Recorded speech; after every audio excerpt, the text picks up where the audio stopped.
오늘 봉독할 성경 말씀은 시편 27장 4절 5절. 내가 여호와께 바라는 한 가지 일, 그것을 구하리니 곧 내가 내 평생에 여호와의 집에 살면서 여호와의 아름다움을 바라보며 그의 성전에서 사모하는 그것이라. 여호와께서 환난 날에 나를 그의 초막 속에 비밀히 지키시고 그의 장막 은밀한 곳에 나를 숨기시며 높은 바위 위에 두시리로다. 골로새서 1장 16절 17절 말씀입니다. 만물이 그에게서 창조되되 하늘과 땅에서 보이는 것들과 보이지 않는 것들과 혹은 왕권들이나 주권들이나 통치자들이나 권세들이나 만물이 다 그로 말미암고 그를 위하여 창조되었고 또한 그가 만물보다 먼저 계시고 만물이 그 안에 함께 섰느니라. 아멘.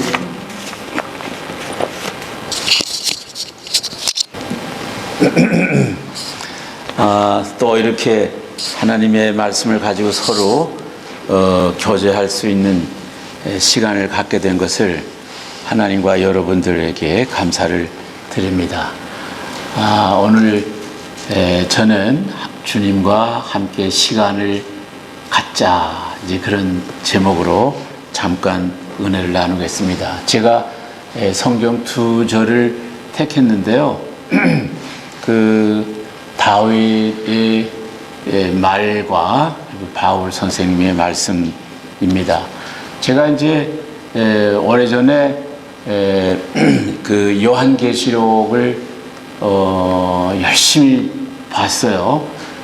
그리고 나서 그 주석책을 보니까 요한계시록에 제일 많이 인용된 성경은 무엇일까, 그런 궁금증을 일으키는 그 책주 그 내용이었어요.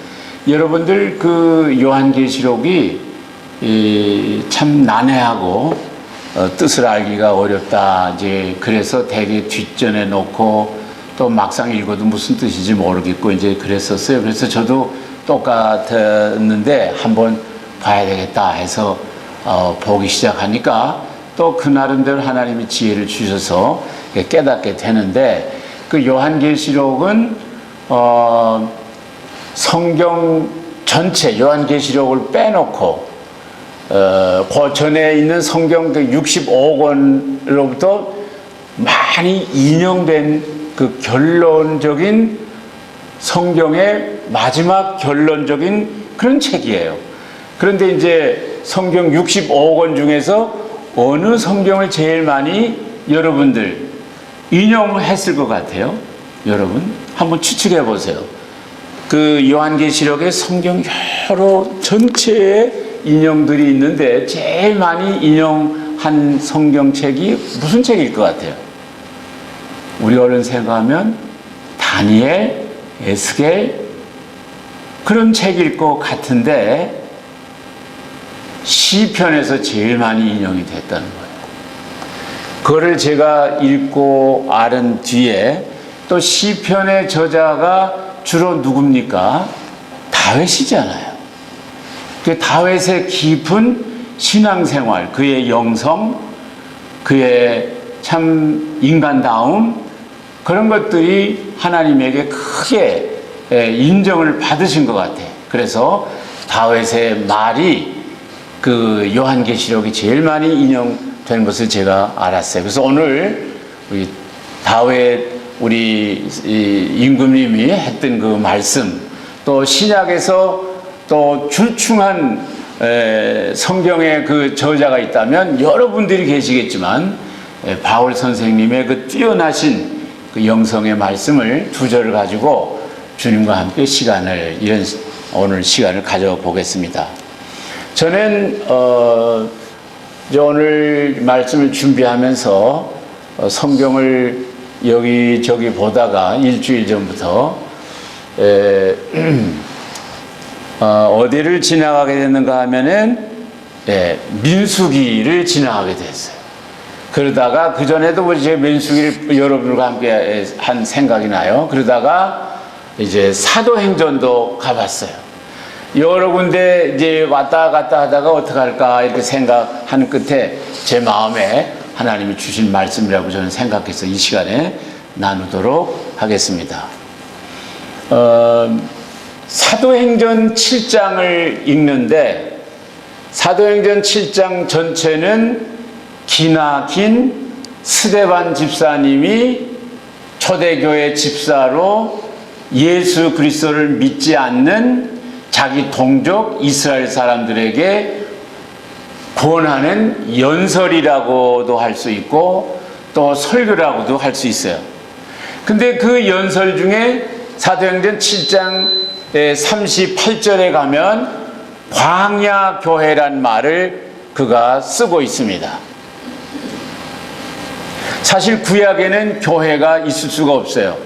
교회는 주님께서 신약시대 때 예비해 놓으신 것이고 교회는 구약에는 있을 수가 없는데 사도 바울 스데반 집사님이 자기 동족들에게 자기 유대 나라의 역사, 국사 얘기를 하면서 우리 조상들이 애굽을 탈출하여 광야 생활을 하는 얘기를 하면서 그때 시절을 얘기하기를 광야 교회의 시대라고 말을 했어요. 광야 교회라고 스데반이 사도행전 7장에 쓴 그 스토리는 바로 구약 성경 민수기의 이야기를 그대로 쓰고 있는 것입니다. 그래서 광야 교회를 쭉 보는 가운데 그 특징이 있었어요. 그래서 하나님께서 이스라엘 백성을 그때 당시 애굽은 죄악으로 상징하는 그 애굽의 그 굴레 속에서 기적적으로 탈출시켜 6월절의 어린 양의 피로 인하여 그 홍해를 건너 광야로 나와서 쑥 지나면서 한 열흘 정도면은 하나님께서 이스라엘 백성을 도보로 해서 가나안 땅에 하실 수 있는 그런 가능성도 있었지만 이스라엘 백성은 광야에 나와서 그들이 애굽 땅에서 하나님의 놀라운 은혜를 경험한 그리고 홍해를 건너는 구원의 체험을 한 회중다운 그런 신앙생활을 광야에서 하지 못하고 그들은 열흘길이면 갈 수 있는 길을 그는 40년을 거쳐서 걸어가며 두 사람을 빼놓고는 모조리 광야에서 죽는 처절한 정말 우리 이스라엘 백성의 국사를 얘기하면서 스데반이 얘기하겠죠.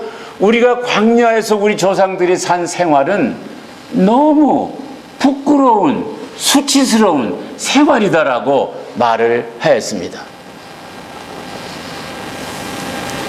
그 광야 교회라고 스데반이 얘기한 광야 교회적 신앙생활은 어떠했는가를 보면 광야 교회의 신앙생활이 매우 부끄러운 생활이었습니다. 아까도 얘기했습니다만 그들은 애굽에서 나올 때 하나님의 놀라운 기적적인 그런 구원의 체험을 하여 오늘날 얘기하자면 예수 그리스도를 믿어 구원의 확신을 가지고 교회에 나온 사람들이 교회 생활을 하면서 그 구원받은 은혜에 보답하며 하나님이 구원 뒤에 올 그들을 향한 계획에 대하여 무관심하고 하나님이 그들을 향한 모든 작정하심에 대하여 구원받고도 그것에 초점을 맞추지 못하고 방황하는 신자들의 생활을 스데반은 광야교회라는 말을 쓰면서 지적해 주고 있는 것이에요. 오늘날 우리가 사는 이 시대는 교회 시대입니다. 하나님께서 이스라엘 백성에게 함께 있었던 그 모드가 조금씩 시대마다 달라요. 그러니까 하나님께서 이스라엘 백성을 택하고 초기에 500년 동안은 회막, 회막, 성막에서 하나님이 나타나셔서 이스라엘 백성과 늘 교제하고 모세를 통하여 얘기를 하고 그랬어요. 그 이후에는 솔로몬이 성전을 지은 그 후에는 하나님께서 성전에 계시면서 이스라엘의 많은 선지자들을 보내면서 선지자들을 통하여 성전에 계시면서 하나님은 이스라엘 당신의 백성들과 교제했어요. 그 성전의 시대가 지난 뒤에 하나님께서는 주님을 보내셔서 예수님을 통하여 우리에게 당신을 보여주셨어요. 근데 지금은 교회를 통하여 당신의 임재를 나타내는 시기가 된 거예요. 하나님의 교회를 통하여 당신의 임재를 보여주시고 있는 오늘날 이 현상에서 우리가 속해 있는 이 교회들이 대부분, 다는 아니지만 대부분의 교회들이 스데반이 사도행전 7장에서 얘기하는 광야 교회의 수치스러운 자랑스럽지 못한 생활을 연거푸 반복하는 생활을 하고 있는 것을 우리는 발견하게 됩니다.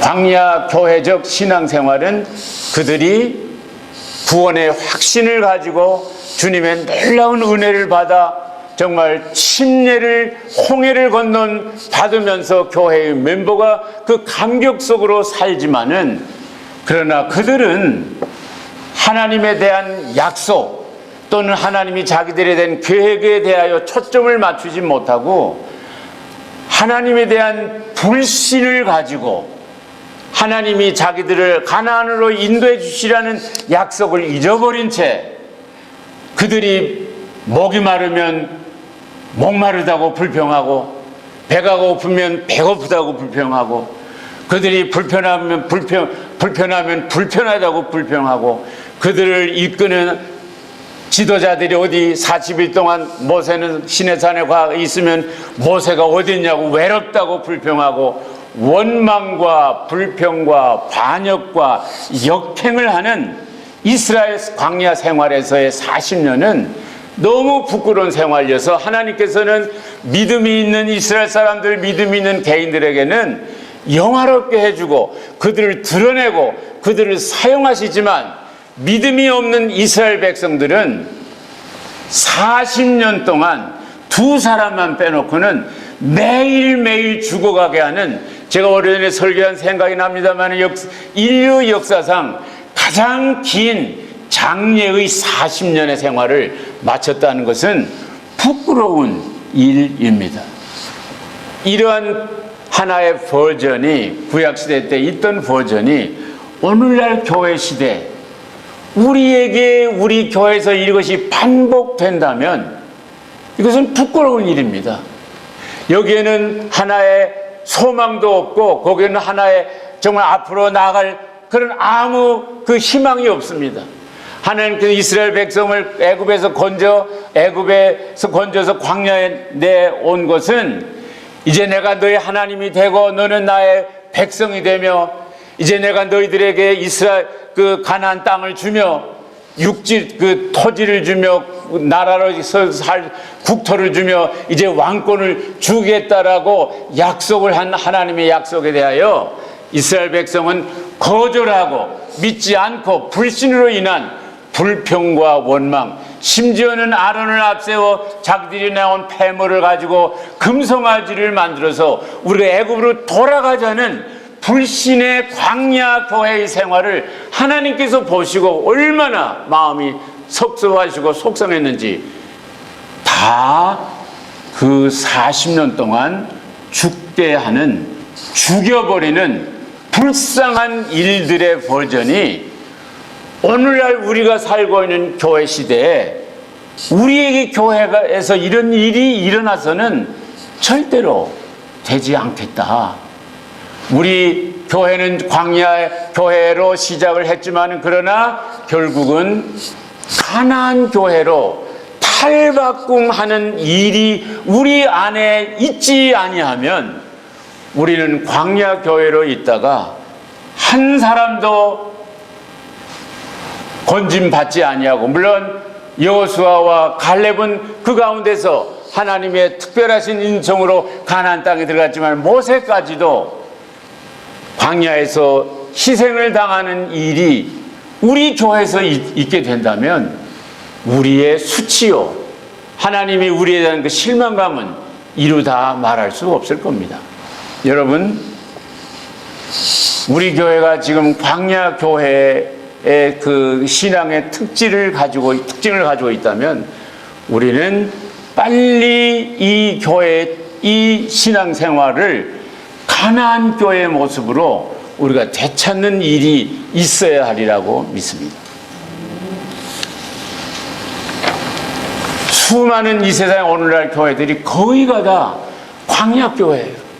그래서 제가 인터넷을 보니까 교회 이름들 쭉 봤어요. 서울을 보니까 광야교회가 자기 교회 이름을 광야교회라 졌어요. 인천에도 몇 교회가 광야교회라고 이름을 진 길을 제가 봤어요. 사실 그거는 그분들이 이름 지을 때 잘 몰라서 그렇게 진 거라고 저는 생각합니다. 광야교회는 이 험한 세상에 살아가기 힘들다고 하는 뜻으로 그 사람들은 그것을 자기 교회 이름으로 지었을지 모르지만은 하나님께서 이 스데반을 통하여 광야교회는 변질된 교회를 얘기하는 것입니다. 신앙으로 정말 구원받은 성도들이 하나님에 대한 신실함을 보이지 아니하고 반역하고 불평하고 원망하고 죽고 다시 우상을 섬기는 애굽으로 가고자 몸부림치다가 하나님 앞에 다 징계를 받은 모습이 광야교회의 신앙의 특질입니다. 우리는 여기서 어떻게 하면 가나안 교회로 회복할 수 있을까? 제가 많이 생각해 봤어요. 근데 사실 이것은 우리가 이렇게 하면 이렇게 되고 저렇게 하면 안 되고 그런 것은 아니라고 생각해요. 왜냐하면 우리가 믿는 신앙은 제가 언젠가 되겠습니다만은 체킹 오프 더 박스가 아니에요. 이걸 공식을 하면 되고 이 공식을 안 하면 안 되고 그런 것이 우리 신앙은 아니에요. 우리가 살고 있는 이 세상의 모든 종교들, 우리가 신앙하는 이 기독교를 빼놓고 모든 종교들은 다 체킹 오프 더 박스입니다. 내가 이것을